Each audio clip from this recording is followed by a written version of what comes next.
Top quality और consistent performance के लिए सिर्फ सिल्वर पंप। टॉप क्वालिटी और कंसिस्टेंट परफॉर्मेंस के लिए सिर्फ सिल्वर पंप, नाम याद रखना। खडसेंनी जिल्हा बँकेला भेट दिली। या दरम्यान खडसेंनी म्हटलंय किंवा गिरीश महाजनांनी टेक्सटाईल पार्कची घोषणा केली होती, मात्र तो प्रकल्प अद्यापर्यंत आलेला नाही, तो पूर्ण होऊ शकलेला नाही।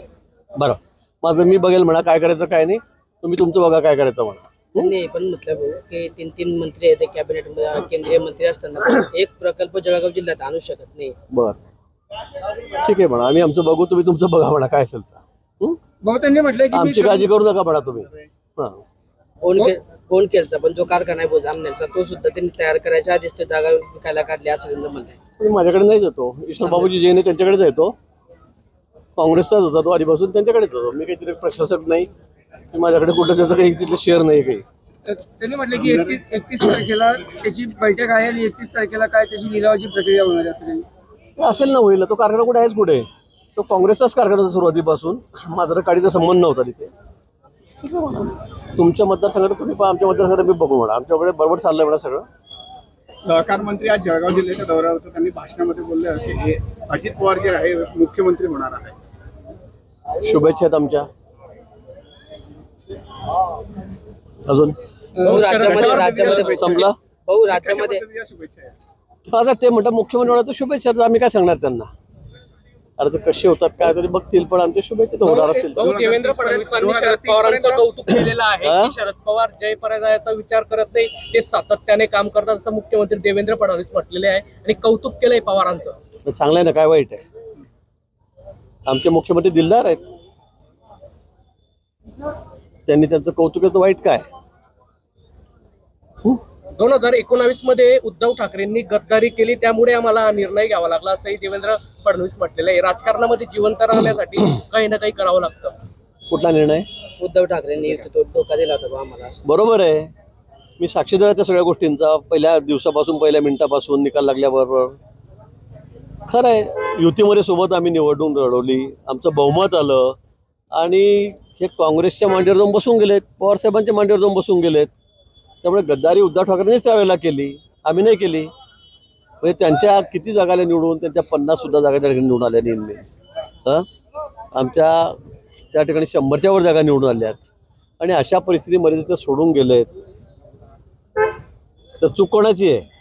म्हणजे युतीत लढायचं, पंतप्रधानांच्या स्टेजवर जाऊन भाषणं करायचे, अमित भाईंनी करायचे, देवेंद्रजींनी करायचे आणि निवडून आल्यावर मग पळून जायचं।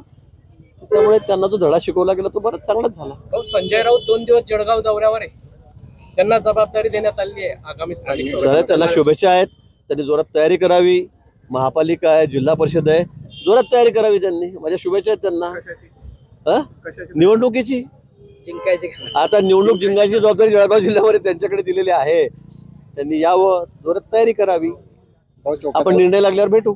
राज्यामध्ये त्यांनी या ठिकाणी दौरा केला होता, विधानसभा निवडणुकीपूर्वी त्यांनी या ठिकाणी दौरा केला होता, यश लाभलं नाही, एकही जागा आली नाही। म्हणून त्यांना सांगतो की माझ्या त्यांना शुभेच्छा आहेत, त्यांनी यावं, पुन्हा प्रयत्न करून बघावेत।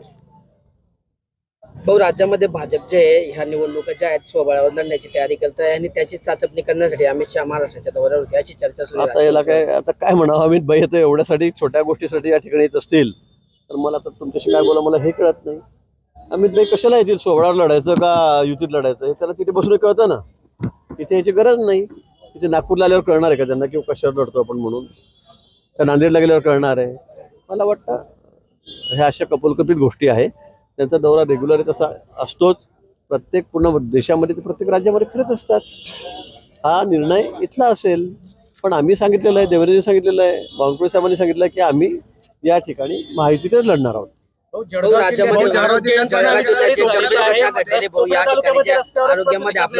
आरोग्यामध्ये जळगाव जिल्ह्यात आपलं पण मोठं काम आहे भाऊ, पण एक रुग्णवाहिका मिळाली नाही, डॉक्टरांची वैद्यकीय मदत मिळाली नाही, म्हणून आदिवासी महिला तब्बल 1 तास रस्त्यावर होते, रस्त्यावरच ती प्रसूती झाली। खरं दुर्दैवी घटना आहे, खरं असं होताच कामा नये। मी पण दूरदर्शन, मी आजच बाहेरगावी होतो, मी आजच आलेलो आहे, पण मी जिल्हाधिकाऱ्यांशी त्या बाबतीमध्ये बोललो, सिव्हिल सर्जनशी त्या बाबतीमध्ये बोललो। मला वाटतं अशी दिरंगाई होताच कामा नये। ज्या पद्धतीने ही सगळी घटना घडलेली आहे ही अतिशय दुर्दैवी आहे, यापुढे असं होऊ नये याची खबरदारी नक्की शासन म्हणून आम्ही त्या ठिकाणी घेऊ आणि का घडली, कोणाची चूक होती, त्याची चौकशी सुरू आहे. संजय राऊत यांनी देखील ताशेर ओढलाय की महाराष्ट्रामध्ये अशा परिस्थितीत काही महिलांना मातांना देखील मृत्युमुखी पडावं लागतं. सरकार मुख्यमंत्री यावर का बोलत नाही, मी तेच सांगितलं की घटना अतिशय दुर्दैवी आहे, असं होताच कामा नये. आता त्यामुळे गाडी का गेली नाही, डॉक्टर का उपलब्ध झाले नाहीत, त्यांना रस्त्यावर त्याची प्रसूती का व्हावी लागली, या सगळ्या गोष्टीची चौकशी सुरू आहे. मी जिल्हाधिकाऱ्यांशी बोललेलो त्या दिवशी, मी सिव्हिल सर्जन आहेत त्यांच्याशी त्या ठिकाणी बोललेलो आहे, जिल्हा परिषद सीओ आहेत त्यांच्याशी त्या ठिकाणी बोललेलो आहे. पण त्या संदर्भात चौकशी अंती जो दोषी असेल त्याच्यावर कारवाई करण्यात येईल. अशी घटना ना होऊन याकरता आरोग्य क्षेत्रात आपण मोठं काम केलेलं आहे. आगामी काळात काय पाऊल उचललं जाणार? अशा अपरदम घटना घडतात. अनेक वर्षांनी मला वाटतं अशी घटना घडली आहे, ही दुर्दैवी आहे, चुकीचं आहे. या संदर्भात अशी घटना घडणारच नाही यासाठी आम्ही निश्चित खबरदारी घेऊ. सर्व यंत्रणांना आम्ही त्या ठिकाणी सतर्क केलेलं आहे, सर्वांना आम्ही अगदी वॉर्निंग दिलेली आहे. त्या वक्तव्याबद्दल त्यांनी आता परत दिलगिरी पण व्यक्त केलेली आहे. पण मला माहिती आहे रोहिणी खडसे काय म्हणाले. वक्तव्य केलं होतं भाऊ, ते जे वैष्णव आगमनाचे जे वकील आहेत त्यांच्या कानशिलात लागतो आणि असं वक्तव्य त्यांनी केलं. आता ते मोठ्या नेत्या आहेत, ते मारू शकतात कोणाच्या कानशिलामध्ये. राष्ट्रवादीच्या महिला विंगचे अध्यक्ष आहेत, त्यांना तो अधिकार दिसतोय मला दिलेला पक्षाने. भाऊ नव्हता म्हणून असंही म्हटलंय की मी जमीनदाराचा मुलगा आहे, माझ्याकडे किती जमिनी आहे ते बघाव्या, पण एक शिक्षकाच्या मुलांनी पेन्शनरच्या मुलांनी शिक्षकाचे चिरंजीव आहेत. मग ठीक आहे ना, माझ्याकडे शिक्षक आहे तर मग काय झालं होते. आता त्यांना जाऊन 25 वर्ष झालेत, तुम्हाला काय अडचण आहे? तुम्हाला अडचण काय? आता तुमच्याकडे जे चाललेलं आहे ते तुम्ही सावरा. मी तर काही चोऱ्या माऱ्या केलेल्या नाही कुठे. तुम्ही काय काय केलेलं आहे, काय काय चाललेलं आहे त्यांना माहित आहे.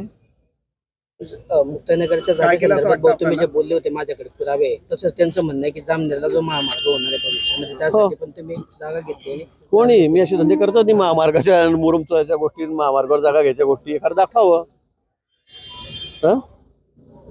त्या मीटिंग मध्ये गडकरी साहेब काय बोलले सांगू का म्हणा? चोरी कोणी केली मग आपल्याला काय वाटतं? तुम्हाला माहित आहे ना काय चाललं काय नाही, तर काय मी सांगतोय का? राज्याला माहिती आहे कोण जेलमध्ये गेलं, 2.5 दिवस कोण जेलमध्ये राहिलं, कोण चोऱ्या करतंय, कोण दिल्लीला जाऊन तिथे लोटांगण घालून माफ्या मागतंय. कोणासोबत लोटांगण?